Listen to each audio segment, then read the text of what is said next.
الحمد لله رب العالمين والصلاة والسلام على سيد الأنبياء والمرسلين أما بعد فأعوذ بالله من الشيطان الرجيم بسم الله الرحمن الرحيم الصلاة والسلام عليك يا رسول الله وعلى آلك وأصحابك يا حبيب الله الصلاة والسلام عليك يا نبي الله وعلى آلك وأصحابك يا نور الله.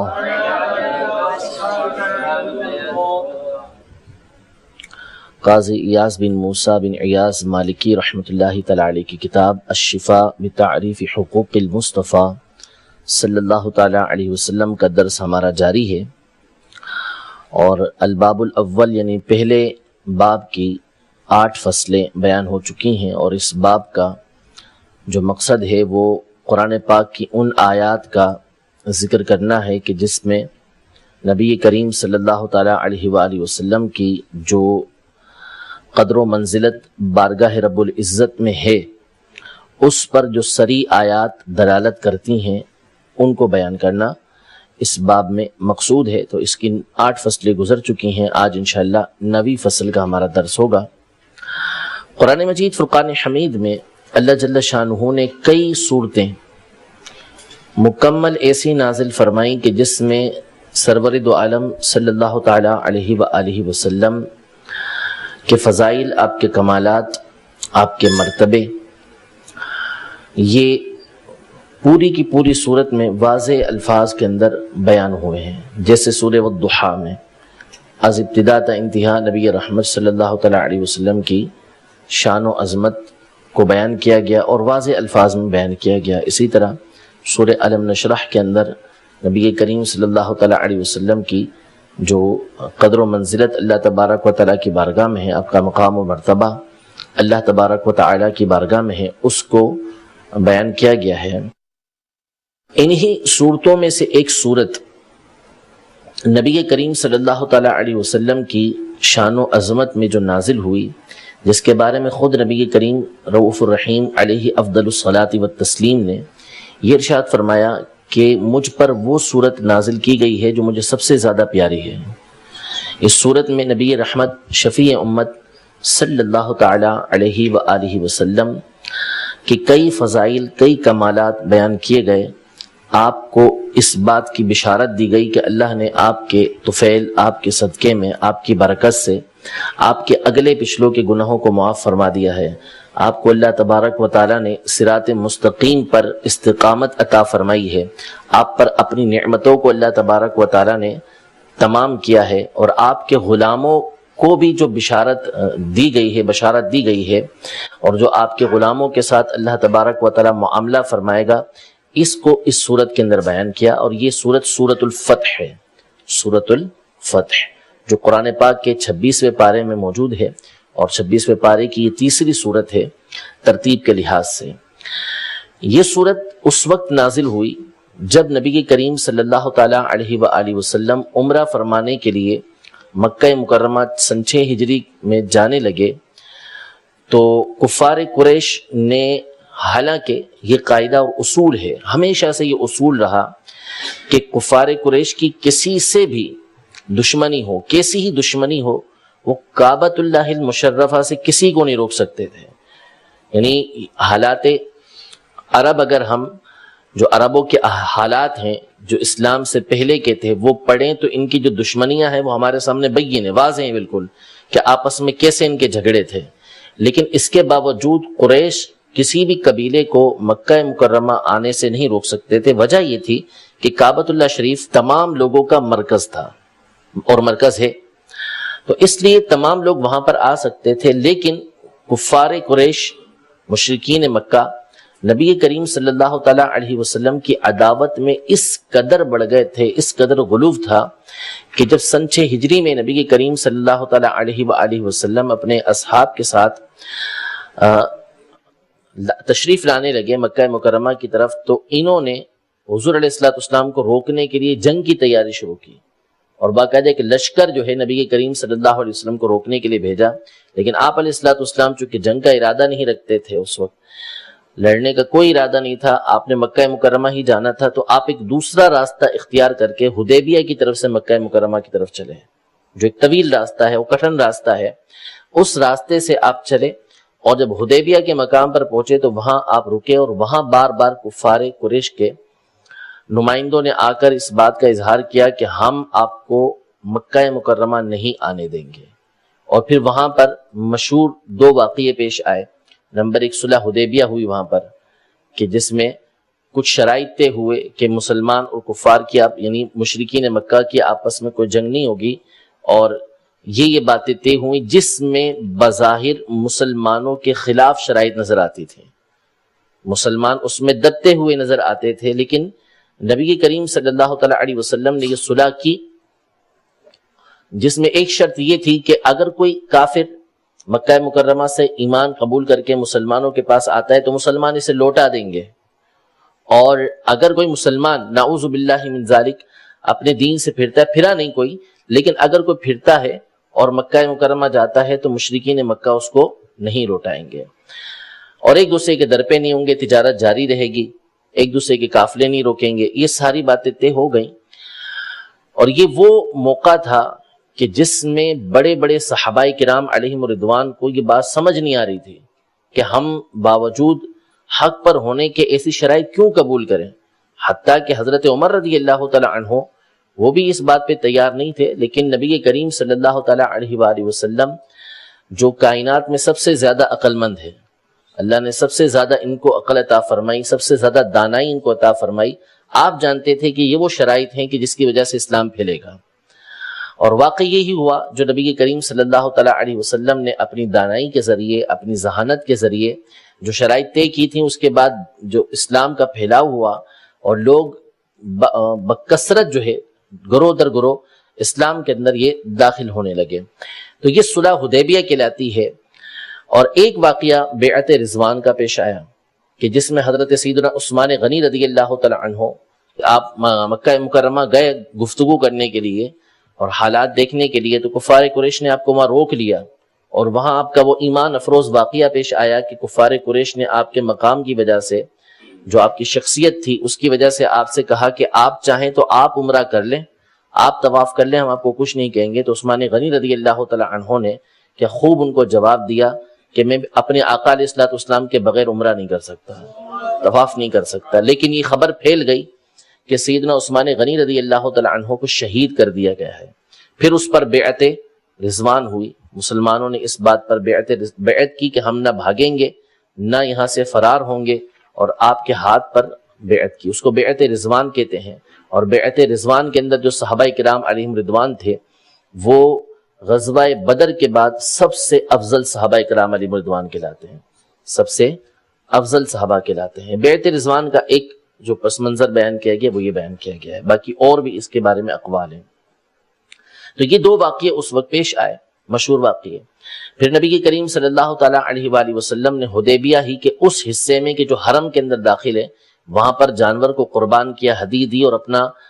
عمرے کا احرام کھول کے آپ واپس تشریف لائے، اور پھر اگلے سال آپ نے اس کی قضا فرمائی۔ تو اس موقع پر یہ سورت نازل ہوئی، اِنَّا فَتَحْنَا لَكَ فَتْحًا مُبِينًا، کہ بے شک ہم نے آپ کو روشن فتح عطا فرمائی، روشن فتح یعنی کامیابی عطا فرمائی۔ اب اکثر مفسرین، اکثر علماء اسی پر ہیں کہ اِنَّا فَتَحْنَا لَكَ فَتْحًا مُبِينًا، کہ بے شک ہم نے آپ کو فتح دی، آپ کے لیے روشن فتح۔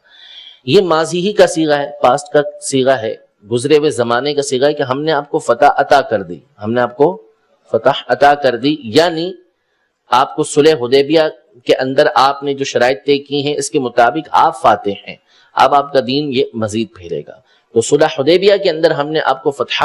یہ عطا کر دی ہے۔ اور بعض مفسرین کے نزدیک یہاں پر صیغہ تو ماضی کا ہے، لیکن اس سے مقصود مستقبل ہے، یعنی ہم ان قریب آپ کے لیے آپ کے پسندیدہ اور عرب کے عظیم شہر فتح کروا دیں گے، یعنی آپ فاتح ہو کر ان شہروں میں داخل ہوں گے، یا آپ کے لشکر ان شہروں کے اندر داخل ہوں گے. اور یہ مکہ مکرمہ اور طائف کے بارے میں ہے. مکہ مکرمہ اور طائف کے بارے میں ہے کہ ان قریب اللہ تبارک و تعالی آپ کو مکے کی فتح بھی عطا فرمائے گا, طائف کی فتح بھی عطا فرمائے گا. وہ مکہ کے جو آپ کو سب سے زیادہ پسند ہے, وہ مکہ کہ جو آپ کو سب سے زیادہ پیارا ہے, جس کو چھوڑنا آپ کو گوارا نہیں تھا, وہاں کے لوگوں نے آپ کو چھوڑنے پر مجبور کیا, یہ مکہ ان قریب آپ کے لیے فتح کر دیا جائے گا. تو بعض مفسرین کا کہنا یہ ہے کہ یہاں پر یہ جو ارشاد فرمایا انا فتحنا لک فتحا مبینا, کہ ہم نے آپ کو روشن فتح عطا فرمائی, اس سے مراد مکہ اور طائف کی فتح ہے. تو پہلی بات یہ ارشاد فرمائی کہ انا فتحنا لک فتحا مبینا, ہم نے آپ کو روشن فتح عطا فرمائی. پھر اس کے بعد یہ ارشاد فرمایا کہ لیغفر لک اللہ ما تقدم من ذنبک وما تأخر, کہ بے شک اللہ نے یہ جو فتح مبین آپ کو عطا فرمائی ہے اس سبب سے کہ اللہ تبارک و تعالیٰ اس کے صدقے, آپ کے صدقے میں, کہ اللہ تبارک و تعالیٰ آپ کے طفیل, آپ کے صدقے میں آپ کے اگلے پچھلوں کے گناہوں کو معاف فرما دے. پہلے یہ ارشاد فرمایا کہ فتح عطا فرمائی, پھر اس فتح کا نتیجہ اور انعام یہ عطا فرمایا کہ اللہ تبارک و تعالیٰ نے اس کے صدقے میں آپ کے اگلے پچھلوں کے گناہوں کو معاف فرما دیا. تو امام ابو طالب المکی کہتے ہیں کہ اللہ تبارک و تعالیٰ نے پہلے فتح کی صورت میں انعام عطا فرمایا, کامیابی کی صورت میں انعام عطا فرمایا, پھر اس کے بعد اس انعام کا نتیجہ یہ عطا فرمایا کہ اللہ نے اس انعام کے بعد آپ کو یہ مقام و مرتبہ دیا کہ آپ کے صدقے آپ کے اگلے پچھلوں کے گناہوں کو معاف کر دیا. تو یہ دونوں چیزیں اللہ تبارک و تعالیٰ کی طرف سے ہیں. فتح کس نے دی؟ اللہ نے دی. پھر اس کے بعد مغفرت کی بشارت کس نے دی؟ اللہ تبارک و تعالیٰ نے دی. تو فتح بھی عطا فرما رہا ہے اور آپ کو یہ مقام بھی عطا فرما رہا ہے کہ آپ کے صدقے آپ کے اگلے پچھلوں کے گناہ بھی معاف ہو رہے ہیں. تو یہ فرماتے ہیں ابو طالب المکی رحمت اللہ تعالی علیہ, یہ اللہ کے احسان پر احسان ہے, اللہ کے احسان پر احسان ہے اور اس کے فضل پر فضل ہے, کرم پر کرم ہے کہ پہلے خود ہی احسان فرماتا ہے, پھر اس کے پر اور مزید اللہ تبارک و تعالی انعام عطا فرماتا ہے. یعنی یہ اللہ کی شان ہے. یہاں مغفرت کا لفظ آیا ہے تو یہ عقیدہ ہے, نظریہ ہے ہمارا اہل سنت کا کہ انبیاء کرام علیہم السلام اعلان نبوت سے پہلے بھی گناہ کبیرہ سے پاک ہوتے ہیں اور اعلان نبوت کے بعد بھی گناہ کبیرہ سے پاک ہوتے ہیں. اسی طرح اعلان نبوت کے بعد گناہ صغیرہ سے قصدن پاک ہوتے ہیں, عمدن بھی پاک ہوتے ہیں. اور اعلان نبوت سے پہلے بھی محققین کے نزدیک گناہ صغیرہ سے عمدن اور قصدن یعنی جان بوجھ کر یا غلطی سے ہر طرح کی گناہ سے یہ پاک ہوتے ہیں. انبیاء کرام علیہم السلام اللہ تبارک و تعالیٰ کی نافرمانی نہیں کرتے. ٹھیک ہے, جہاں قرآن مجید فرقان حمید میں انبیاء کے لیے غفران کا لفظ آیا, مغفرت کا لفظ آیا, تو غفران کا معنی ہوتا ہے ڈھانپ لینا, کسی چیز کو چھپا لینا. ٹھیک ہے, ڈھانپ لینا یا درمیان میں پردہ بن جانا, درمیان میں حائل ہو جانا کسی چیز کے, یہ غفران کا معنی کہلاتا ہے. تو جب انبیاء کرام علیہم السلام کے لیے غفران کا لفظ استعمال ہوگا, مغفرت کا لفظ استعمال ہوگا, تو اس کا مطلب یہ ہوگا کہ اللہ تبارک و تعالیٰ نے انبیاء کرام اور گناہوں کے درمیان پردہ کر دیا کہ اب ان سے گناہ صادر ہی نہیں ہو سکتا. انبیاء کرام علیہ السلام اور گناہوں کے درمیان پردہ حائل کر دیا کہ اب ان سے گناہ نہیں ہو سکتا. یا دوسرا مطلب یہ کہ اللہ نے اپنی رحمت سے ان کو ایسا ڈھانپ لیا کہ اب ان سے کوئی گناہ صادر نہیں ہو سکتا, ان سے کسی طرح کا کوئی گناہ نہیں ہو سکتا. جبکہ دیگر افراد کے لیے جب مغفرت کا لفظ آئے گا تو اس کا مطلب یہ ہوگا کہ اللہ تبارک و تعالی نے اپنی رحمت سے ان کے گناہوں کو معاف فرما دیا.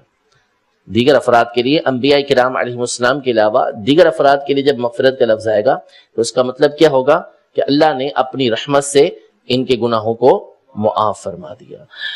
تو یہاں پر سیدی اعلی حضرت امام اہل سنت کا جو ترجمہ ہے وہ کئی مفسرین سے اور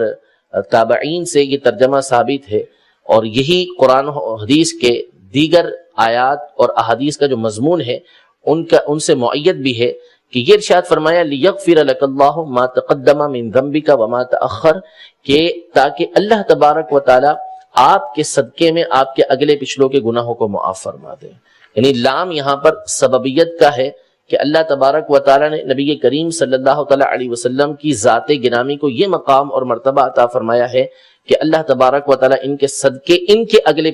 پچھلوں کے گناہوں کو معاف فرما دیتا ہے۔ ابن عطا رحمت اللہ تعالیٰ علیہ فرماتے ہیں کہ اس صورت میں حضور علیہ الصلوۃ والسلام کے لیے کئی نعمتیں جمع کی گئی ہیں، بہت ساری نعمتیں جمع کی گئی ہیں۔ ان میں سے ایک نعمت یہ ہے کہ اللہ نے آپ کو فتح مبین عطا فرمائی، فتح مبین عطا فرمائی، اور فتح مبین کا عطا فرمانا یہ آپ کی اللہ تبارک و تعالیٰ کی بارگاہ میں مستجاب الدعویٰ ہونے کی دلیل ہے، آپ کی دعاؤں کے قبول ہونے کی دلیل ہے کہ آپ نے اللہ تبارک و تعالیٰ کی بارگاہ میں دعا کی تو اللہ تبارک و تعالیٰ نے آپ کو فتح مبین عطا فرمائی۔ تو اس کا مطلب ہوا کہ نبی کریم صلی اللہ تعالیٰ علیہ وآلہ وسلم اللہ کی بارگاہ میں جو دعا کریں اللہ تبارک و تعالیٰ قبول فرماتا ہے۔ دوسری بات جو مغفرت کی بات کی، تو اب گناہ ہو یا نہ ہو، خطا ہو یا نہ ہو، اللہ تبارک و تعالیٰ اپنے حبیب سے فرماتا ہے کہ ہم نے آپ کو معاف فرما دیا، ہم نے آپ کو معاف فرما دیا۔ یعنی آپ جو چاہیں کریں، آپ جو چاہیں کریں، اگرچہ کہ آپ کچھ کریں گے نہیں، ایسا کام آپ سے ہوگا ہی نہیں کہ جو اللہ تبارک و تعالیٰ کی نافرمانی والا ہو، لیکن اللہ تبارک و تعالیٰ کی محبت اپنے حبیب صلی اللہ تعالیٰ علیہ وسلم سے ایسی ہے فرمایا کہ آپ کو اللہ نے معاف فرما دیا ہے، آپ ایسے پیارے ہیں کہ جو چاہیں کریں اللہ تبارک و تعالیٰ آپ کو معاف فرمانے والا ہے۔ تو یہ اللہ تبارک و تعالیٰ کی محبت کی نبی کریم صلی اللہ تعالیٰ علیہ وسلم سے علامت ہے۔ تیسری بات یہاں پر یہ ذکر فرمائی وَيُتِمَّ نِعْمَتَهُ عَلَيْكَ، یہ فتح مبین جو اللہ تبارک و تعالیٰ نے آپ کو عطا فرمائی ہے، کھلی فتح کامیابی جو اللہ تبارک و تعالیٰ نے آپ کو عطا فرمائی ہے، اس کی وجہ یہ ہے کہ تاکہ اس کے ذریعے اللہ تبارک و تعالیٰ اپنی نعمت آپ کے اوپر مکمل کر دے، تمام کر دے، یعنی اپنی جتنی نعمتیں ہیں اللہ تبارک و تعالیٰ آپ پر مکمل فرمائے جو آپ پر فرمانی ہے۔ ٹھیک ہے، یہاں پر اللہ تبارک و تعالیٰ نے جو نعمت کا ذکر فرمایا ہے کہ اللہ تبارک و تعالیٰ اپنی نعمت آپ پر تمام فرمائے، اس کا ایک معنی علماء نے یہ کیا ہے کہ نبی کریم صلی اللہ تعالیٰ علیہ وآلہ وسلم عرصہ دراز تک مکہ مکرمہ کے مشرکین کو دعوت دین دیتے رہے، لیکن یہ ایسے متکبر تھے، ایسے تکبر والے تھے کہ نبی کریم صلی اللہ تعالیٰ علیہ وآلہ وسلم کے باوجود رشتہ دار ہونے کے، آپ کے خاندان کے ہونے کے، انہوں نے آپ علیہ الصلوۃ والسلام کو کوئی تکلیف پہنچانے سے گریز نہیں کیا، طرح طرح کی تکلیفیں نبی کریم صلی اللہ تعالیٰ علیہ وآلہ وسلم کی ذات کو پہنچائی، اور بہت زیادہ حضور علیہ الصلوۃ والسلام کے سامنے تکبر کا اظہار کیا کرتے تھے، حالانکہ اعلان نبوت سے پہلے یہ نبی کریم صلی اللہ تعالیٰ علیہ وسلم کے پیچھے جاتے تھے اور مانتے تھے نبی کریم صلی اللہ تعالیٰ علیہ وسلم کی شان و عظمت کو، اور اعلان نبوت کے بعد بھی مانتے تھے، لیکن اپنے تکبر کی وجہ سے جھکتے نہیں تھے۔ تھوڑے لوگ ہی مکہ مکرمہ کے اندر ایمان لے کر آئے تھے، لیکن بڑھتے جا رہے تھے، اور یہاں تک انہوں نے نبی کریم صلی اللہ علیہ وسلم کو تکلیف پہنچائی کہ آپ علیہ الصلوۃ والسلام کو مکہ مکرمہ چھوڑنا پڑا، اور آپ علیہ الصلوۃ والسلام جس وقت مکہ مکرمہ سے تشریف لے کر جا رہے تھے تو زندگی کے 53 سال وہاں گزارے تھے، 53 سال وہاں پر گزارے تھے، اور ظاہر ہے کہ بندہ جب اتنی بڑی مدت کسی مقام پر گزارتا ہے تو ویسے ہی اس جگہ سے محبت ہو جاتی ہے، وطن سے ویسے ہی محبت ہو جاتی ہے، اور مکہ مکرمہ تو ویسے ہی اللہ تبارک و تعالیٰ کی رحمتوں کا مقام ہے کہ وہاں کعبۃ اللہ المشرفہ موجود ہے، طرح طرح کی اللہ تبارک و تعالیٰ کی اس میں نشانیاں موجود ہیں، تو اس سے نبی کریم صلی اللہ تعالیٰ علیہ وسلم کو فطری محبت تھی، تو وہاں سے جاتے ہوئے بھی آپ نے مکہ مکرمہ کے سامنے کھڑے ہو کر یہ ارشاد فرمایا تھا کہ اے مکہ، تو اللہ کی زمین میں مجھے سب سے پیاری ہے، اللہ کی زمینوں میں سب سے پیاری زمین تو مجھے ہے، اگر تیری قوم مجھے نکلنے پر مجبور نہ کرتی تو میں یہاں سے نہ جاتا۔ اللہ تبارک و تعالیٰ نے نبی کریم صلی اللہ تعالیٰ علیہ وآلہ وسلم پر اپنی نعمت کیسے تمام کی کہ وہ متکبرین، وہ مشرکین مکہ کہ جو کسی صورت اپنے سر کو جھکایا نہیں کرتے تھے، ولید بن مغیرہ وہ تو پہلے مر گیا تھا، لیکن اس کے تکبر کا عالم کیا تھا، ایسا متکبر تھا کہ جب اس کے خلاف نبی کریم صلی اللہ علیہ وسلم نے دعا کی، 5 کے خلاف دعا کی تھی، اور ان کو پتا تھا کہ انہوں نے مرنا تو ہے، دعا تو ان کے خلاف ہو چکی ہے، اس بدبخت کے جاتے ہوئے ایک تیر والے کی دکان سے جب یہ گزر رہا تھا تو تیر اس کی جو تہبند تھا اس کے اندر چپ گیا، تہبند کے اندر لگا اور پاؤں پہ لگ گیا اس کے، اب نکالنے کے لیے اس کو جھکنا پڑنا تھا، نکالنے کے لیے جھکنا پڑتا ہے اس کو، تو اس تکبر کی وجہ سے کہ مجھے جھک کر نکالنا پڑے گا، اس نے وہ تیر ہی نہیں نکالا. نتیجہ یہ نکلا کہ اس کا زہر اندر پھیلتا چلا گیا اور اسی کی وجہ سے اس کا انتقال بھی ہو گیا، مر گیا وہ. ایسا تکبر ان کے اندر موجود تھا. ابو جہل مرتے وقت تک اس نے اسلام قبول نہیں کیا، اور حضرت سیدنا عبداللہ بن مسعود رضی اللہ تعالی عنہ جنہوں نے اس کی گردن اتاری، تو وہ چونکہ جسمانی اعتبار سے کمزور تھے، خاندان کوئی دنیاوی اعتبار سے بہت عالی نہیں تھا، ویسے خود عالی تھے، بہت زیادہ عالی تھے، لیکن دنیاوی اعتبار سے کوئی بڑا خاندان نہیں کہلاتا تھا. اس وقت بھی ابو جہل کے تکبر کا حال یہ تھا کہ وہ کہنے لگا کہ تم کون ہو؟ جب بتایا میں فلاں ہوں، تو کہا کہ تمہاری جگہ کوئی بڑا شخص میری گردن اتارتا تو مجھے پسند آتا. یعنی اس وقت بھی اس کا ایسا تکبر تھا. تو ایسے متکبرین یہ مکہ مکرمہ کے اندر موجود تھے، لیکن اللہ نے اپنے حبیب پر اپنی نعمت ایسی تمام کی کہ یہ تمام کے تمام حضور علیہ الصلوۃ والسلام کے سامنے گردنیں جھکا کر کھڑے ہوئے تھے. جب مکہ مکرمہ نبی کریم صلی اللہ تعالی علیہ وسلم فتح کر کے پہنچے، تو اب لائن سے سارے کھڑے ہوئے ہیں اور یہ نبی کریم صلی اللہ علیہ وسلم کے سامنے سر جھکائے ہیں. لیکن نبی کریم صلی اللہ تعالی علیہ وسلم نے سب سے یہ ارشاد فرما دیا، لا تثریب علیکم اليوم، آج کے دن تم پر کوئی ملامت نہیں ہے. پھر نبی کریم صلی اللہ تعالی علیہ وسلم پر ایک اکثریت ان میں سے ایمان لے کر آئی تھی. تو وہ متکبرین کہ جو کسی صورت کسی کے آگے سر جھکانے والے نہیں تھے، اللہ تبارک و تعالی نے نبی کریم صلی اللہ تعالی علیہ وسلم کے لیے ان کی گردنوں کو جھکا دیا. تو بعض علماء کا کہنا ہے کہ اس طرح اللہ تبارک و تعالی نے نبی کریم صلی اللہ تعالی علیہ وسلم پر اپنی نعمت کو تمام کیا. نمبر ایک یہ کہ متکبرین کے سروں کو آپ کے سامنے جھکا دیا، اور نمبر دو یہ کہ آپ کے جو پسندیدہ شہر تھے مکہ مکرمہ طائف، اللہ تبارک و تعالی نے وہ آپ کے لیے فتح فرما دیا. کیونکہ مکہ مکرمہ چونکہ مرکز تھا، جب یہ فتح ہو گیا، مسلمان یہاں پر آ گئے، تو اب تمام عرب کی توجہ اس کی طرف ہو گئی. تمام عرب کی توجہ چونکہ پہلے ہی اس کی طرف تھی، تو اب دین اسلام کی طرف یہ مائل ہوئے، اور ایک بڑی تعداد جو ہے وہ اسلام کے اندر یہ داخل ہونا شروع ہو گئی. اس طرح اللہ تبارک و تعالی نے آپ پر اپنی نعمت کو مکمل فرمایا، تمام فرمایا. بعض علماء کا یہ کہنا ہے کہ وَيُتِمَّ نِعْمَتَهُ عَلَيْكَ کا مطلب یہ ہے، یعنی اللہ نے اپنی نعمت آپ پر تمام کی. اس کا ایک مطلب یہ ہے کہ اللہ تبارک و تعالی آپ کے ذکر کو بلند فرمائے گا، آپ کے ذکر کو بلند فرمائے گا، اور آپ صلی اللہ تعالی علیہ وآلہ وسلم کی مکمل مدد فرمائے گا. وَيَنْصُرَكَ اللَّهُ نَصْرًا عَزِيزًا، مضبوط مدد اللہ تبارک و تعالی آپ کی فرمائے گا، اور آپ کے صدقے آپ کے اگلے پچھلوں کے گناہوں کو اللہ تبارک و تعالی معاف فرمائے گا. اس طرح اللہ تبارک و تعالی آپ پر اپنی نعمت کو تمام کرے گا. جبکہ یہ بعض علماء نے یہ ارشاد فرمایا کہ یہ پوری جو صورت ہے اِنَّا فَتَحْنَا لَكَ فَتْحًا مُبِينًا سے لے کر إِنَّ الَّذِينَ يُبَايِعُونَكَ إِنَّمَا يُبَايِعُونَ اللَّهَ يَدُ اللَّهِ فَوْقَ أَيْدِيهِمْ، بے شک وہ لوگ کہ جو آپ سے بیعت کرنے والے ہیں، حقیقتاً وہ اللہ سے بیعت کرنے والے ہیں، اور اللہ کا دست قدرت ان کے اوپر ہے، اللہ کا ہاتھ ان کے اوپر ہے. یہاں تک جتنی باتیں بیان ہوئی ہیں یہ ساری کی ساری اللہ تبارک و تعالیٰ کی نعمتیں ہیں، ساری کی ساری اللہ تبارک و تعالیٰ کی نعمتیں ہیں. ان نعمتوں کے ذریعے اللہ تبارک و تعالیٰ آپ کے اوپر انعام فرمائے گا اور اپنی نعمت کو مکمل فرمائے گا. کس طرح؟ پہلی بات اللہ تبارک و تعالیٰ نے یہ ارشاد فرمائی کہ وَيَهْدِيَكَ صِرَاطًا مُسْتَقِيمًا، اللہ تبارک و تعالیٰ آپ کو سیدھے راستے پر مستقیم رکھے گا. وَيَهْدِيَكَ صِرَاطًا مُسْتَقِيمًا، ہدایت کا لفظ جب قرآن مجید فرقان حمید میں استعمال ہوتا ہے تو جیسے اہدنا الصراط المستقیم، ہمیں سیدھے راستے پر چلا، تو یہ مختلف معنی میں استعمال ہوتا ہے. اب جیسے افراد ہیں، ہم کہتے ہیں کہ ہمیں سیدھے راستے پر چلا، ہمیں سیدھے راستے پر چلا، جو راستہ تو نے ہمیں دکھا دیا اس راستے پر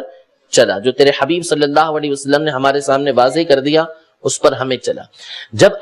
نبی کریم صلی اللہ تعالی علیہ وسلم، صحابہ کرام علیہم رضوان، اولیاء کاملین یہ لفظ استعمال کرتے ہیں تو اس کا مطلب کیا ہوتا ہے کہ ہمیں اس سیدھے راستے پر مستقیم رکھ، پابند رکھ، ہمیشہ اسی راستے پر رہیں، یہ ان کی دعا ہوتی ہے. تو وَيَهْدِيَكَ صِرَاطًا مُسْتَقِيمًا کا مطلب یہ ہے کہ اللہ آپ کو سیدھی راہ دکھائے گا بھی جو وہ دکھا چکا، سیدھی راہ پر چلائے گا بھی جو وہ چلا چکا، اور آپ کو سیدھی راہ کے اوپر استقامت بھی اللہ تبارک و تعالیٰ عطا فرمائے گا. ایسا نہیں ہوگا کہ آپ راہ سے بھٹکیں، بلکہ آپ سیدھے راستے پر ہی رہیں گے.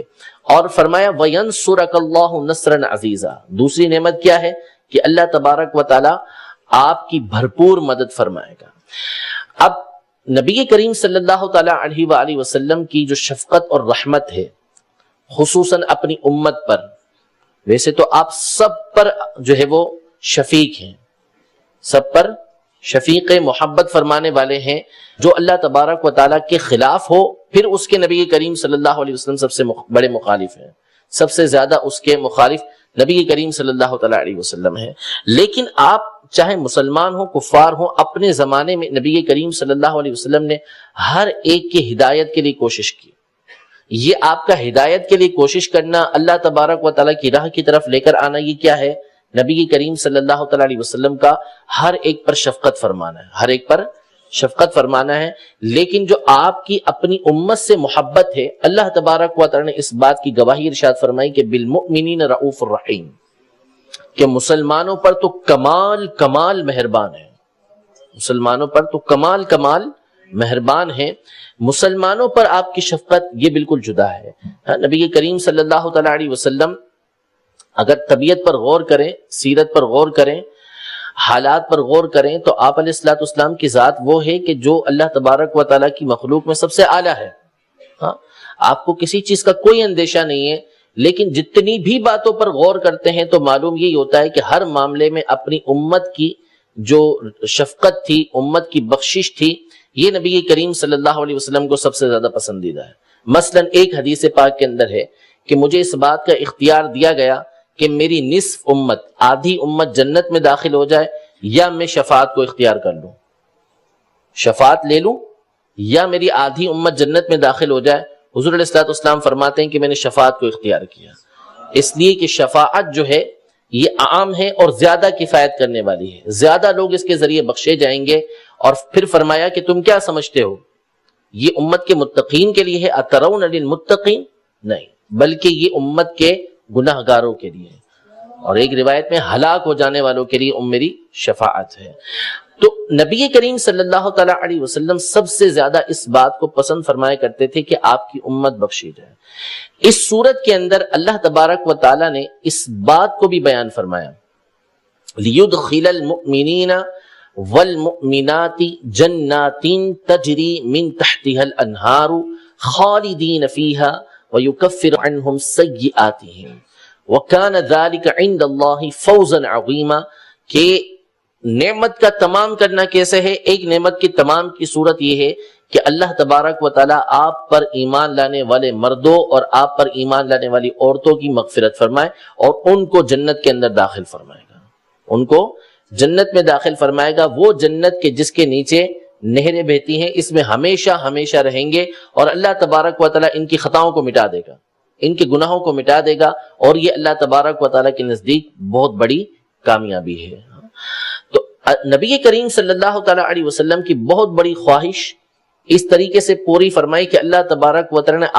آپ کے غلاموں کو بھی بشارت عطا فرما دی، خوشخبری عطا فرما دی۔ یہ بھی نعمت کے تمام ہونے کی ایک صورت ہے۔ پھر علماء یہ ارشاد فرماتے ہیں کہ کئی باتیں ایسی ہوتی ہیں کہ جو کسی سامنے والے کو نہیں ملیں گی قیامت کے دن اور دوسرے کو ملیں گی، یہ اس کے لیے نعمت کی ایک صورت ہے۔ اور جو دشمنان خدا و رسول ہیں ان کو عذاب ہوگا، ان کو عذاب ہوگا، یہ بھی مسلمانوں کے لیے ایک نعمت کی صورت ہے، مسلمانوں کے لیے نعمت کی صورت ہے کہ اللہ تبارک و تعالی نے ان کو اس عذاب سے محفوظ رکھ کے جنت میں داخل فرمایا، اور ان کے مخالفین کو اللہ تبارک و تعالی عذاب دینے والا ہے، ان کے مخالفین کو عذاب دینے والا ہے۔ تو اللہ تبارک و تعالی نے نبی کریم صلی اللہ تعالی علیہ وسلم پر اپنی نعمت کے مکمل ہونے کی ایک خبر اس طرح دی کہ وہ لوگ کہ جو آپ کی مخالفت کرنے والے ہیں، جو آپ کی مخالفت کرنے والے ہیں، آپ پر اس بات کا انتظار کرتے ہیں کہ کوئی مصیبت نازل ہو، اللہ کے ساتھ برا خیال کرتے ہیں، اللہ تبارک و تعالیٰ نے ان پر غضب کیا، ان پر لعنت کی، یعنی ان کو اپنی رحمت سے دور کیا، اور ان کے لیے اللہ تبارک و تعالیٰ نے جہنم کا عذاب تیار کر رکھا ہے، اور جہنم بہت برا ٹھکانہ ہے۔ اس طرح نبی کریم صلی اللہ تعالیٰ علیہ وسلم کو اپنی ایک نعمت کی خبر دی کہ جو آپ کا مخالف ہے وہ اللہ تبارک و تعالیٰ کی بارگاہ میں مردود ہے، وہ اللہ تعالیٰ کی رحمت سے دور ہے، وہ لعنت کا مستحق ہے کہ جو آپ علیہ الصلوۃ والسلام کی مخالفت کرنے والا ہے۔ یہ چند باتیں ذکر کی کہ جو نعمت کے تمام ہونے کی دلیل ہیں، جبکہ امام جعفر صادق رحمۃ اللہ تعالی علیہ یہ ارشاد فرماتے ہیں کہ اللہ تبارک و تعالی نے نبی کریم صلی اللہ تعالی علیہ وسلم پر اپنی نعمت کو اس طرح تمام کیا کہ ان جعلہ حبیبہ، اللہ نے حضور کو اپنا حبیب بنایا، پیارا بنایا، وَأَقْسَمَ بِحَيَاتِهِ، اور اللہ تبارک و تعالی نے حضور علیہ الصلوۃ والسلام کی زندگی کی قسم یاد فرمائی، وَنَسَخَ بِهِ شَرَائِعَ غَيْرِهِ، اور ان کے ذریعے دوسری جو شریعتیں تھیں ان کو منسوخ کر دیا اور آپ ہی کی شریعت کو اللہ نے باقی رکھا، وَعَرَجَ بِهِ إِلَى الْمَحَلِّ الْأَعْلَى وَحَفِظَهُ فِي الْمِعْرَاجِ حَتَّى مَا زَاغَ الْبَصَرُ وَمَا طَغَى، یعنی اللہ تبارک و تعالی نے آپ کو بہت بڑا مقام عطا فرمایا، اور معراج میں جب آپ نے اللہ کی نشانیوں کی زیارت کی، خود رب تبارک و تعالی کی زیارت کی، تو آپ کی نظر نہ بہکی نہ حد سے بڑی، جیسا دیکھنے کا حق تھا اللہ تبارک و تعالی نے ویسے ہی نبی کریم صلی اللہ تعالی علیہ وسلم کو دکھایا۔ ایسا نہیں ہوا کہ آپ نے جو دیکھا ہو اس کی وجہ سے آپ کو کسی طرح کا شبہ لاحق ہو رہا ہو، نہیں، بلکہ جو دیکھا دل نے اس کی تصدیق کی اور آنکھیں اسی مقام کو دیکھتی رہیں جس انداز میں دیکھنے کا حکم تھا، یعنی مقام اور مکان سے تو وہ پاک تھا معاملہ جو بھی تھا، لیکن جیسا دیکھنے کا حق تھا اللہ تبارک و تعالی نے ویسا ہی آپ کو دکھایا، اس طریقے سے آپ کے مقام کو بلند کیا۔ مزید فرماتے ہیں وَبَعَثَهُ إِلَى الْأَحْمَرِ وَالْأَسْوَدِ، حضور علیہ السلام کو اللہ تبارک و تعالی نے بعثت عامہ عطا فرمائی کہ آپ تمام سرخ و سیاہ کی طرف بھیجے گئے، یعنی عرب و عجم سب کی طرف آپ کو رسول بنا کر بھیجا گیا۔ وَأُحِلَّ لَهُ وَلِأُمَّتِهِ الْغَنَائِمِ، اور آپ کے لیے اور آپ کی امت کے لیے غنیمتوں کو حلال کیا گیا۔ وَجَعَلَهُ شَفِيعًا مُشَفَّعًا وَسَيِّدَ وَلْدِ آدم، اللہ تبارک و تعالی نے آپ کو شفیع بھی بنایا کہ آپ شفاعت کرنے والے ہیں، اور مشفع بھی بنایا کہ جن کی شفاعت کو قبول بھی کیا جاتا ہے، اور آپ کو اولاد آدم کا سردار بنایا۔ وَقَرَنَ ذِكْرَهُ بِذِكْرِهِ، اور اللہ نے آپ پر اپنی نعمت اس طرح تمام کی کہ اپنے نام کے ساتھ آپ کے نام کو ملایا، اپنے ذکر کے ساتھ آپ کے ذکر کو ملایا۔ وَرِضَاهُ بِرِضَاهُ، اور حضور کی رضا، اپنی رضا کے ساتھ حضور کی رضا کو ملایا، یعنی قرآن پاک میں اللہ نے اس بات کو ذکر کیا کہ اللہ اور اس کا رسول راضی ہو، ہونا یہ چاہیے کہ وہ اللہ اور اس کے رسول کو راضی کریں، تو اپنی رضا کے ساتھ نبی کریم صلی اللہ علیہ وسلم کی رضا کو ملایا۔ وَجَعَلَهُ أَحَدَ رُكْنِهِ التَّوْحِيدِ، اور آپ علیہ الصلوۃ والسلام کو توحید کے دو رکنوں کا ایک رکن بنایا۔ توحید اس وقت تک مکمل نہیں ہوتی جب تک رسول کریم صلی اللہ تعالی علیہ وسلم کی رسالت کی گواہی نہ دی جائے۔ توحید کب مکمل ہوگی؟ جب رسول کریم صلی اللہ تعالی علیہ وسلم کی رسالت کی گواہی دی جائے۔ فقط اللہ تبارک و تعالیٰ کو ایک ماننا کافی نہیں، ٹھیک ہے، اللہ کو ایک تو یہودی بھی مانتے ہیں، ان کی ایک تعداد مانتی ہے، جو عیسائی پرانے عیسائی نصارہ ہیں وہ بھی اللہ تبارک و تعالیٰ کو ایک مانتے ہیں، ان میں سے الگ الگ فرقے ہیں، بعض وہ ہیں کہ جو تین خدا مانتے ہیں، تین میں سے ایک خدا مانتے ہیں، لیکن وہ جو ایک خدا ماننے والے ہوں تو ان کا ایک خدا ماننا کفایت نہیں کرے گا جب تک کہ نبی کریم صلی اللہ تعالی علیہ وسلم کی رسالت کی گواہی نہیں دیں گے۔ لہذا یہ ضروری ہے کہ نبی کریم صلی اللہ علیہ وسلم کی رسالت کی گواہی دی جائے۔ اسی بات کو امام جعفر صادق رضی اللہ تعالی عنہ نے اس طرح ارشاد فرمایا کہ توحید کے دو رکن کو میں سے ایک رکن جو ہے وہ نبی کریم صلی اللہ تعالی علیہ وسلم کی رسالت کی گواہی دینا ہے، ٹھیک ہے۔ یہاں تک بات کی اتمام نعمت کی۔ اگلی بات ہے کہ ان تمام باتوں کو بیان فرمانے کے بعد یہ ارشاد فرمایا اِنَّا أَرْسَلْنَاكَ شَاهِدًا وَمُبَشِّرًا وَنَذِيرًا، کہ بے شک ہم نے آپ کو شاہد بنا کر بھیجا، ہم نے آپ کو مبشر بنا کر بھیجا، ہم نے آپ کو نذیر بنا کر بھیجا۔ شاہد کا مطلب اعلی حضرت امام اہل سنت نے تو حاضر و ناظر کیا ہے، اور اس پر ایک تفسیری بحث ہم شفا کے پچھلے ایک درس کے اندر کر کے آ چکے ہیں کہ اللہ تبارک و تعالی نے نبی کریم صلی اللہ تعالی علیہ وسلم کو کس طرح حاضر ناظر بنایا ہے۔ یہاں پر دو باتیں قاضی ایاز مالکی رحمۃ اللہ تعالی علیہ نے ذکر کی کہ شاہد کا مطلب ہوتا ہے گواہ، شاہد کا مطلب گواہ ہوتا ہے۔ حضور علیہ الصلوۃ والسلام کی خصوصیات میں سے، آپ کی فضیلتوں میں سے ایک فضیلت یہ ہے کہ جب قیامت کا دن ہوگا تو تمام انبیاء کرام علیہم السلام سے اللہ تبارک و تعالی یہ ارشاد فرمائے گا یوم یجمع اللہ الرسل فیقول ماذا اجبتم، کہ تمہیں کیا بتایا گیا، تمہیں کیا جواب دیا گیا. ٹھیک ہے، یعنی اللہ تبارک و تعالی رسولوں سے سوال کرے گا کہ رسولوں سے بھی اس دن سوال کیا جائے گا. فلنسألن المرسلین، جو مرسلین ہیں ان سے بھی سوال کریں گے اللہ تبارک و تعالی، ان سے بھی سوال کرے گا. ہاں، تو انبیاء کرام علیہم السلام یہ ارشاد فرمائیں گے کہ ہم نے پہلے تو ارشاد فرمائیں گے کہ لا علم لنا، کہ تیرے پاس ہی علم ہے، ہمیں علم نہیں ہے. ٹھیک ہے، تیرے پاس ہی علم ہے. لیکن پھر بعد میں وہ جواب دیں گے کہ ہم نے جو رسالت کا تقاضا تھا اسے پورا کیا، جو دین کے احکام تھے اسے لوگوں تک پہنچا دیا. تو ان کی امت جو ہے جھٹلائے گی، وہ کہے گی کہ نہیں، ہمیں نہیں پہنچایا گیا، ہمیں بات نہیں پہنچائی گئی. تو انبیاء کرام علیہم السلام سے اللہ تبارک و تعالی گواہ طلب فرمائے گا. حالانکہ اللہ تبارک و تعالی جانتا ہے کہ انبیاء کرام علیہم السلام نے تبلیغ کی ہے، احکام پہنچا ہے، لیکن حجت کو تمام کرنے کے لیے اللہ تبارک و تعالی یہ انبیاء کرام علیہ السلام سے ارشاد فرمائے گا کہ تمہارے گواہ کون ہیں، تمہارے گواہ کون ہیں کہ تم نے اپنی امت تک پیغام کو پہنچا دیا. تو وہ کہیں گے کہ ہماری گواہ جو ہے وہ امت محمدیہ ہے. تو اب امت محمدیہ کو لایا جائے گا تو وہ کہیں گے کہ ہاں انبیاء کرام علیہ السلام نے تبلیغ دین کر دی. تو وہ امتیں کہیں گی، پچھلی امتیں، کہ ان کو کیا پتا،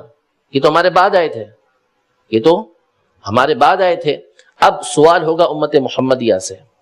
امت محمدیہ سے سوال ہوگا کہ ہاں بتاؤ تو تمہارے گواہ کون ہیں، تمہیں کس نے بتایا یہ؟ تو وہ کہیں گے کہ ہمیں ہمارے آقا محمد مصطفیٰ صلی اللہ تعالی علیہ وسلم نے یہ بات ارشاد فرمائی. اب آقا علیہ الصلوۃ والسلام تشریف لے کر آئیں گے، لیکن تشریف لانے سے پہلے معاملات بہت سارے ہو چکے ہوں گے. جو شفاعت کبریٰ ہے اس کا دروازہ کھل چکا ہوگا، شفاعت کبریٰ کا دروازہ کھل چکا ہوگا، مقام محمود حضور علیہ الصلوۃ والسلام کو مل چکا ہوگا، جس میں تمام لوگوں نے آقا علیہ الصلوۃ والسلام کی شان و عظمت اور اللہ کی بارگاہ میں آپ کا مقام و مرتبہ دیکھا ہوگا کہ آپ علیہ الصلوۃ والسلام اللہ کی بارگاہ میں کیسا مقام رکھتے ہیں. اور حدیث پاک میں ہے دارقطنی وغیرہ کے اندر کہ اللہ تبارک و تعالی کی مخلوق میں سب سے بڑھ کر چیز ہے وہ عرش ہے، اللہ کا عرش ہے. حدیث کے اندر یہ موجود ہے کہ اللہ تبارک و تعالی اس عرش پر نبی کریم صلی اللہ تعالی علیہ وسلم کو بٹھائے گا. یعنی سب سے بڑی کرسی، سب سے بڑا مقام، سب سے اونچی جگہ پر نبی کریم صلی اللہ علیہ وسلم کو بٹھائے گا. تو سارے حضور علیہ الصلوۃ والسلام کا مقام و مرتبہ دیکھ چکے ہوں گے. تو اب نبی کریم صلی اللہ تعالی علیہ وسلم گواہ بن کر تشریف لے کر آئیں گے. جب آپ ارشاد فرمائیں گے کہ میری امت درست کہہ رہی ہے، یہ جو گواہی دے رہے ہیں ٹھیک گواہی دے رہے ہیں، اور انبیاء کرام علیہ السلام نے تبلیغ کر دی تھی، تو اب کسی کو جرت نہیں ہوگی کہ وہ نبی کریم صلی اللہ تعالی علیہ وسلم کی بات کو جھٹلا سکے. یہ ایک معنی ہے شاہد کا کہ آپ کو اللہ نے ایسا گواہ بنایا ہے. اور ایک خصوصیت نبی کریم صلی اللہ تعالی علیہ وسلم کی گواہی کی یہ ہے کہ انبیاء کرام علیہ السلام سے تو گواہ طلب کیے جائیں گے، لیکن نبی کریم صلی اللہ تعالی علیہ وسلم خود اپنی ذات کے لیے گواہی دیں گے. آپ کا اپنی ذات کے لیے گواہی دینا یہ کافی ہوگا، ٹھیک ہے، کیونکہ آپ کو جھٹلانے والا کوئی موجود نہیں ہوگا. نبی کریم صلی اللہ تعالی علیہ وسلم کی شان ہی ہے. اور شاہد کا ایک معنی یہاں پر قاضی ایاز مالکی رحمت اللہ تعالی علیہ نے یہ بیان فرمایا کہ جو امت محمدیہ ہے ان کے بارے میں اللہ کی بارگاہ میں گواہی دیں گے کہ یا اللہ یہ تجھ کو ایک ماننے والے تھے، یہ موحدین تھے، تیری توحید کا اقرار کرنے والے تھے. اس بات کی گواہی نبی کریم صلی اللہ تعالی علیہ وسلم اللہ کی بارگاہ میں دیں گے. اس لیے آپ علیہ الصلوۃ والسلام کو شاہد کہا جاتا ہے. مبشرن، حضور علیہ الصلوۃ والسلام بشارت دینے والے، خوشخبری دینے والے ہیں. کس بات کی خوشخبری دینے والے ہیں؟ یہاں اس پر بھی دو باتیں ارشاد فرمائی. نمبر ایک، اپنی امت کو ثواب کی خوشخبری دینے والے ہیں کہ نیکیاں کرو، نیکیاں کرنے پر اللہ تبارک و تعالیٰ تمہیں ثواب عطا فرمائے گا، جزا عطا فرمائے گا. طرح طرح کی جنت کی نعمتیں جو ہیں نبی کریم صلی اللہ تعالیٰ علیہ وسلم نے اپنی احادیث میں بیان فرمائی کہ یہ نیکی کرو گے اللہ تبارک و تعالیٰ یہ ثواب عطا فرمائے گا، نیکیاں کرو گے اللہ تبارک و تعالیٰ جنت میں یہ نعمتیں عطا فرمائے گا. دوسری بات کہ نبی کریم صلی اللہ تعالیٰ علیہ وسلم مغفرت کی بشارت دینے والے ہیں، مغفرت کی بشارت دینے والے ہیں کہ جو شخص بھی اللہ اور اس کے رسول پر ایمان لانے والا ہے تو اللہ تبارک و تعالیٰ اس کی مغفرت فرما دے گا، اللہ تعالیٰ اس کی مغفرت فرما دے گا. اگرچہ کہ وہ اپنے گناہوں کے سبب اگر اس کا ایمان ضائع ہو گیا تو معاملہ ہی ختم ہو گیا، اللہ محفوظ رکھے اس سے. لیکن اگر ایمان کو سلامت لے کر دنیا سے گیا تو اللہ تبارک و تعالیٰ نے اگر اس کو عذاب دیا بھی تو پھر بالآخر اس کو جنت میں اللہ تبارک و تعالیٰ داخل فرمائے گا. نذیرن، ڈر سنانے والے، اللہ نے ڈر سنانے والا بنا کر بھیجا. تو اس کے بھی دو معنی یہاں پر بیان کیے ہیں. نمبر ایک یہ کہ آپ اس بات کا ڈر سنانے والے ہیں کہ جو آپ کی مخالفت کرے گا، آپ کا دشمن بنے گا، اللہ تبارک و تعالیٰ اس کو ہمیشہ کا عذاب دے گا، ہمیشہ کا عذاب دینے والا ہے. اپنے دشمن کو عذاب نار کی آپ کا ڈر سنانے والے ہیں کہ اللہ تبارک و تعالیٰ کی نافرمانی کرو گے، ایمان لے کر نہیں آؤ گے تو یہ عذاب تمہارے لیے انتظار کر رہے ہیں. اور نمبر دو، آپ گمراہیوں سے بچانے والے ہیں، گمراہیوں سے ڈر سنانے والے ہیں کہ مومنوں کو بھی یہ ارشاد فرمایا کہ وہ گمراہوں سے بچیں اور گناہوں سے اپنے آپ کو بچائیں. انا ارسلناک شاہدا ومبشرا ونذیرا، یہاں تک بات ہوئی. آگے فرمایا لتؤمنوا باللہ ورسولہ، تاکہ تم اللہ اور اس کے رسول پر ایمان لے کر آؤ. صحابہ کرام علیہم رضوان سے گفتگو ہو رہی ہے اور اس میں ہم سب بھی شامل ہیں. لتؤمنوا باللہ ورسولہ، تو ہم تو ویسے ہی مومن ہیں، اللہ اور اس کے رسول پر ایمان لانے والے ہیں، اور صحابہ کرام علیہم رضوان بھی ایمان لانے والے تھے. تو اس کا مطلب کیا ہے کہ جب تم یہ دیکھو گے کہ تمہارے آقا علیہ الصلوۃ والسلام کو اللہ نے کیسے کیسے مقامات عطا فرمائے ہیں تو تمہارے ایمان کے اندر اضافہ ہو جائے گا، یعنی تمہارے ایمان کے اندر مضبوطی آئے گی، قوت آئے گی. ٹھیک ہے، جب تم ایسے ایسے انعامات دیکھو گے تو لتؤمنوا باللہ ورسولہ کا مطلب ہے کہ تم اپنے ایمان پر ثابت قدم رہو. تم نے جو چیزیں دیکھ لی اس سے تمہارا ایمان کیا ہو گیا اور مضبوط ہو گیا، اپنے ایمان پر ثابت قدم رہو. اور پھر اتنے سارے انعامات دیکھ لیے، اتنی ساری باتیں حضور علیہ الصلوۃ والسلام کی دیکھ لی تو وَتُعَزِّرُوهُ وَتُوَقِّرُوهُ، اب ان حضور علیہ الصلوۃ والسلام کی عزت کرو، ان کی تعظیم کرو اور ان کی توقیر کرو، ان کی تعظیم و توقیر کرو. وَتُعَزِّرُوهُ وَتُوَقِّرُوهُ، حضور کی تعظیم میں مبالغہ کرو، خوب مبالغہ کرو. ہاں، جتنا مبالغہ کر سکتے ہو کرو، بس ان کو خدا نہ بنانا. جیسا کہ امام بصیری رحمۃ اللہ تعالی فرماتے ہیں کہ جو کہنا ان کے بارے میں کہہ دو، لیکن جو نصارہ نے کہا اس سے بچے رہو. یعنی بولنا حق اور سچ ہے، حق اور سچ ہی بولنا ہے. خدا نہیں ہے نبی کریم صلی اللہ تعالی علیہ وسلم، لیکن رضا نے ختم سخن اس پہ کر دیا، خالق کا بندہ خلق کا آقا کہوں تجھے. اس سے پہلے کیا فرماتے رہے، حیران ہوں میرے شاہ میں کیا کیا کہوں تجھے، لیکن کیا خالق کا بندہ خلق کا آقا کہوں تجھے. آپ خدا نہیں ہیں، آپ خدا کے بندے ہیں. باقی جو مخلوق کے اندر جتنے کمالات ہو سکتے ہیں اللہ تبارک و تعالی نے سب آپ علیہ الصلوۃ والسلام کو عطا فرمائے. لہذا حضور کی تعظیم کے اندر، حضور کی توقیر کے اندر، حضور علیہ الصلوۃ والسلام کی عزت کے اندر جو شریعت کے دائرے کے اندر بولا جا سکتا ہے وہ بول سکتے ہیں، جو حق اور سچ ہو وہ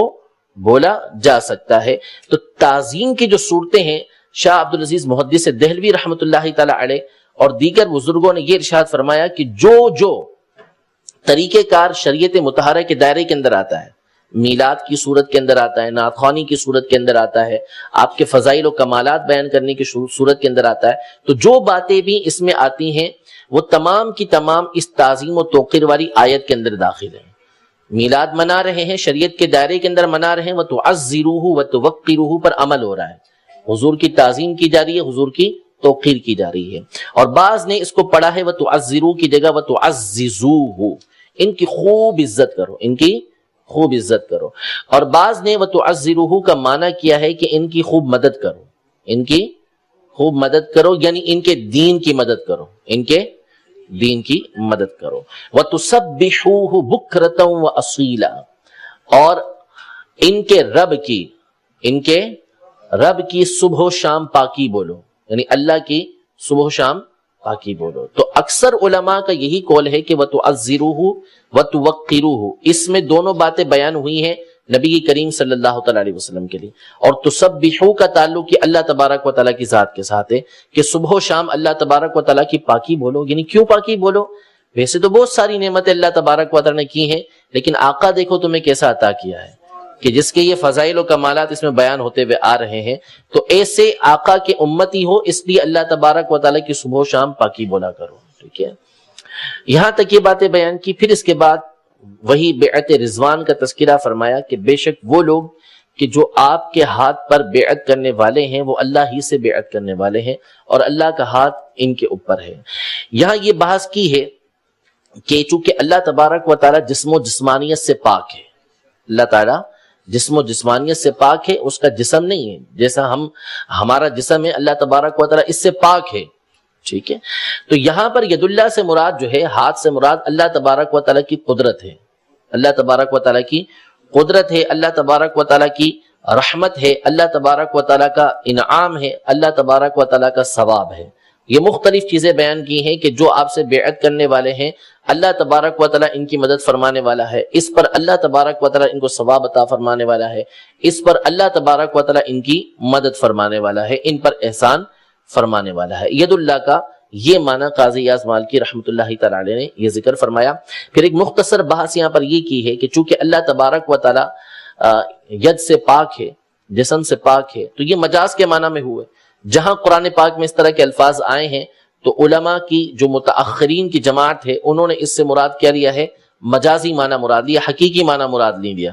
یعنی اللہ تبارک و تعالیٰ کا ہاتھ ہے تو اس کا مطلب کیا؟ اللہ تبارک و تعالیٰ کی قدرت۔ جب ہم کسی کو کہتے ہیں تمہارے اوپر میرا ہاتھ ہے، تمہارے اوپر فلاں کا ہاتھ ہے، تو اس کا مطلب کیا ہوتا ہے؟ کہ فلاں جو ہے وہ تمہارا مددگار ہے، فلاں تمہارا مددگار ہے۔ تو اس طرح کے الفاظ جب استعمال ہوتے ہیں تو جو متقدمین ہیں، قدیم علماء ہیں، وہ تو کہتے ہیں کہ ہم اس کا معنی اللہ کے سپرد کرتے ہیں، اللہ تبارک و تعالیٰ جانتا ہے، اللہ تبارک و تعالیٰ جانتا ہے۔ لیکن بعد میں جو علماء آئے تو انہوں نے فلاسفہ کو جواب دینے کے لیے یہ ارشاد فرمایا کہ یہاں پر حقیقی معنی نہیں بلکہ مجازی معنی مراد ہے، اور ہر زبان کے اندر اس طرح کے الفاظ استعمال ہوتے ہیں کہ میرا تمہارے اوپر ہاتھ ہے، ظاہر ہے میرا ان کے اوپر کوئی ہاتھ نہیں ہے، لیکن مقصد کیا ہے کہ میں ان کا پیچھے سے مددگار ہوں۔ تو ید اللہ کا مطلب کیا ہوگا کہ اللہ تبارک و تعالیٰ ان کا مددگار ہے۔ اسی بات کو ایک دوسری آیت کے ذریعے یہ ثابت کیا کہ قرآن پاک میں اللہ تبارک و تعالیٰ نے سورۃ الانفال میں اس بات کو ذکر کیا ہے کہ فَلَمْ تَقْتُلُوهُمْ وَلَكِنَّ اللَّهَ قَتَلَهُمْ وَمَا رَمَيْتَ إِذْ رَمَيْتَ وَلَكِنَّ اللَّهَ رَمَى، یعنی اے مسلمانوں تم ان کافروں سے قتال نہیں کر رہے، تم ان سے نہیں لڑ رہے، بلکہ اللہ تبارک و تعالیٰ ان کو قتل کر رہا ہے، اللہ تبارک و تعالیٰ ان کو مار رہا ہے۔ اور حضور علیہ الصلوۃ والسلام نے جب ہجرت کے وقت آپ اپنے گھر سے باہر تشریف لے کر آئے تو آپ نے مٹی اٹھائی اور مٹی اٹھا کے ان کفار کی طرف پھینکی، یا غزوے کے اندر آپ نے مٹی کفار کی طرف پھینکی تو وہ تمام کافروں کی آنکھوں میں چلی گئی، جس سے ان کو پتہ ہی نہیں چلا کہ حضور علیہ الصلوۃ والسلام جو ہے وہ ہجرت کر کے تشریف لے گئے ہیں۔ تو اس کے بارے میں فرمایا کہ اللہ تبارک و تعالیٰ نے جو مٹی آپ نے پھینکی وہ آپ نے نہیں پھینکی بلکہ اللہ تبارک و تعالیٰ نے ان کی آنکھوں کے اندر ڈالی ہے۔ تو حضور علیہ الصلوۃ والسلام کے کام کی نسبت اللہ تبارک و تعالیٰ نے اپنی ذات کی طرف کی ہے۔ تو ان میں یہ بیان کرنا چاہتے ہیں کہ اللہ تبارک و تعالیٰ نبی کریم صلی اللہ تعالیٰ علیہ وسلم کے کیے ہوئے کاموں کو اپنی طرف منسوب فرماتا ہے۔